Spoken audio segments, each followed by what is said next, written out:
mo naiiyak ako sa inyo?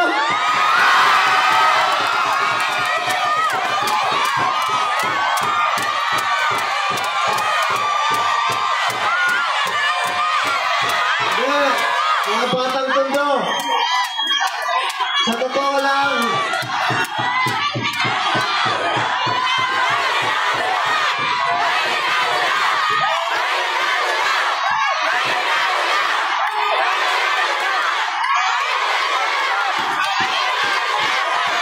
Thank you. Yes, sa totoo lang, ang pinaka magandang regalo na natatanggap ng isang lingkod bayan ay yung maramdaman mo na kahit papano minamahal ka rin ng mga taong pinag-iingat mo.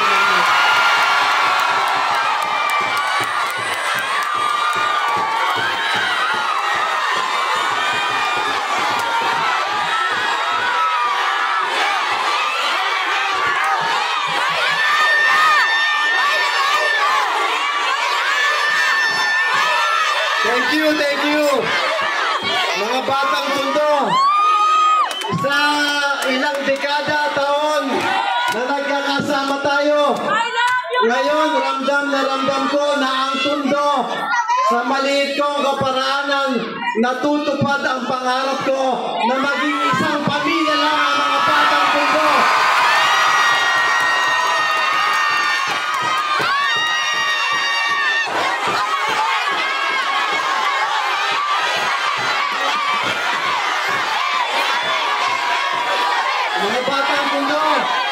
Mga batang Tondo, yun po ang pangarap ko sa ating lahat. Yung wala pa tayong politika sa katawan, ang pangarap ko lang, yung mapaganda natin ang Tondo, yung gusto ko magkaisa tayong lahat, ay yung pagpagawa ko. Pangarap ko po yun para sa ating lahat.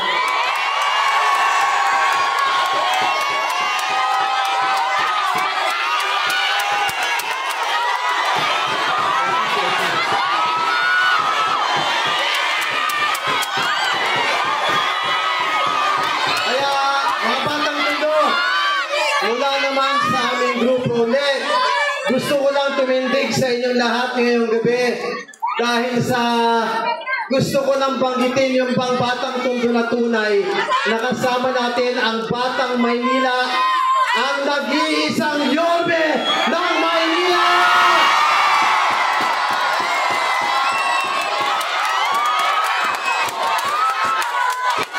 Maraming tao ang nagtanong sa akin, Kung Ernix, bakit ka ba tumindig sa tabi ni Yorme? Madali naman po sagutin. Dahil si Yorme, tulad ni Kong Ernix, tunay na batang Tondo. Minanganak, lumaki, at naglingkod sa Tondo at naniniwala ako na tayong mga batang Tondo, dapat samahan natin yung tunay na kapwa natin batang Tondo.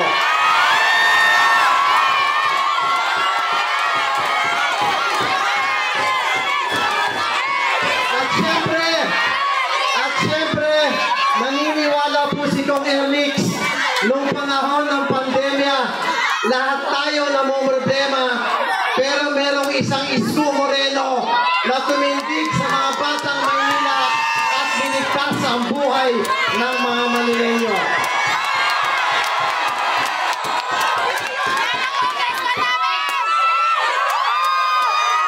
Kaya, Yorme Isko, makakaasa po kayo kay Congressman at sa lahat ng batang Tondo. Hanggang dulo, katabi po kami mga batang Tondo, Yorme.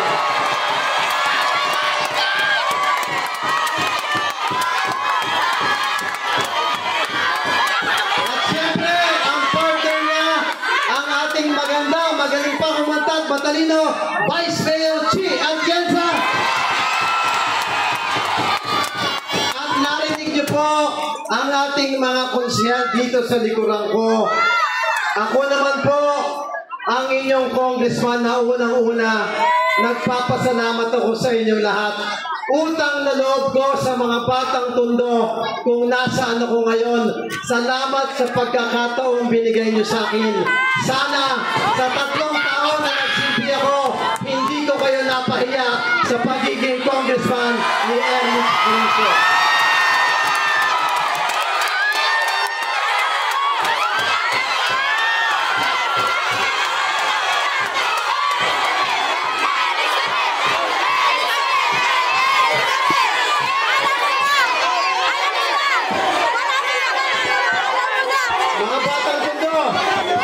Mga batang Tondo, ang pagiging congressman ay parang isang ama ng distrito. Maraming nakaasa. Kaya kung kilala nyo ang Tatay Jonix ko, taas ang kalaway, kilala nyo Jonix? Kabilin-bilinan sa akin ng Tatay Jonix ko, anak. Binigyan ka ng taong bayan at ng Panginoon ng pagkakataon. Maraming tao nakaasa sa iyo. Kaya sa pagiging congressman mo, ibigay mo ang lahat at maging mabuti kang congressman para sa mga batang Tondo.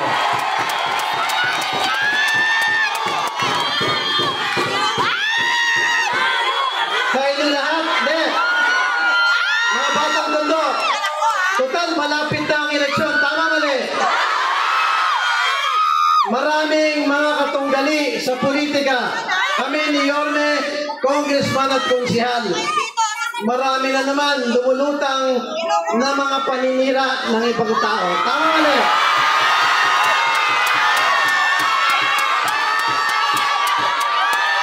Sa araw-araw, oras-oras na ang ibang mga kandidato, hindi nila inilintana ang tunay na pangangailangan ng batang Tondo. Ang iniintindi nila ang siraan na ang kapwa kandidato nila.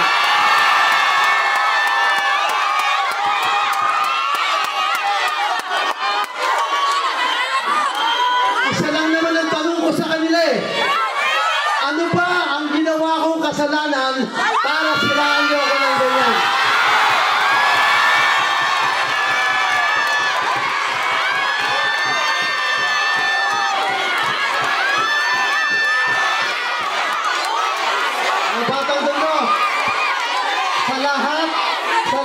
Ng paninira kay Kong Ernix, ayoko nang patulan yon. Ayoko na. Pero meron niya ako isang gustong sagutin. Ito lang. Pagbigyan niya ako sagutin itong isang bagay. Sa lahat ng pinapagawa kong gusali, pinaliwanag ko yan sa lolo't lola, mga senior citizen at taong bayan. Ang mga pinampatayo natin, mga ginawa ko ng paraan at hindi galing sa pondo ng congressman.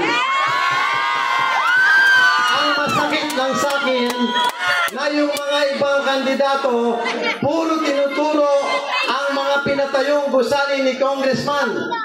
Puro kasinungalingan ang sinasabi.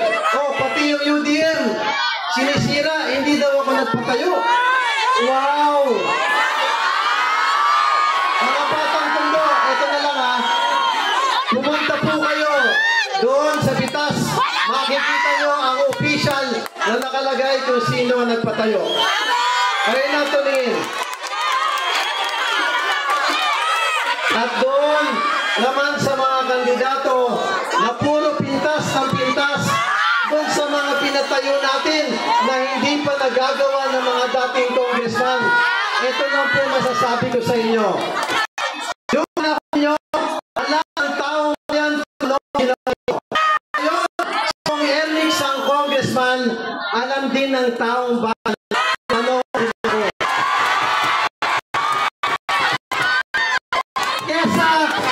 Kesa manira tayo ng kapwa natin, hayaan natin ang taong bayan na magdesisyon kung sino ang nalalapat.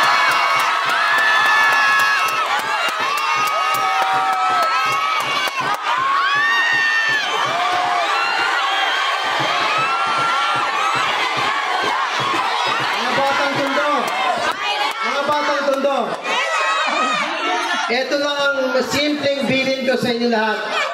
Sa minamahal ko at ipinagmamalaki kong mga batang Tondo. Ito, bilin ko lang naman sa inyo. Sa mundo, kung saan ang ilan sa atin nabubulag at naliligaw sa kapangyarihan, sa pera at sa bisyo, hindi po kahinaan ang piliin natin na maging mabuti pa rin tayong tao.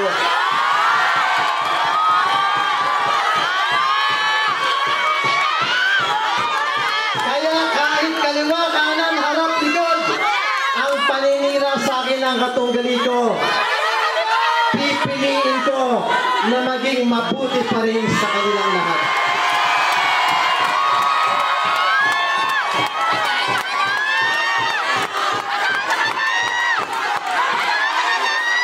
At mga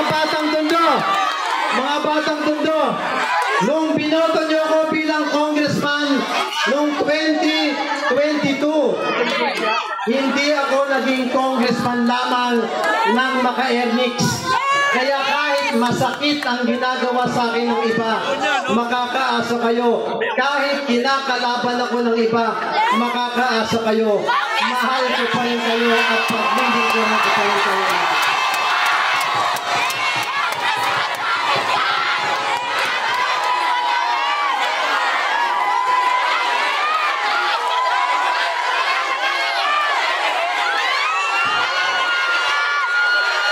Mga batang Tondo, kung ang kaaway ni Kong Ernix, minamahal ko pa rin.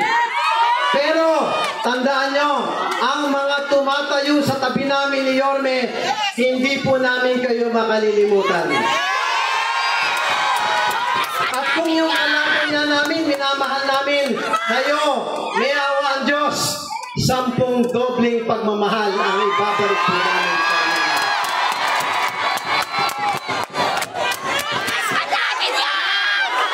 Mga batang Tondo, muli sa Yorme's Choice, basta ako po ang inyong congressman na si Ernix Junicio. Makakaasa kayo sa akin na maglilingkod lang ako ng tapat, ng sapat, at ng sobra-sobra pa, na laging may takot sa Diyos at laging mababa lang ang loob na mamahalin ko at paglilingkuran ko ang lahat ng batang Tondo.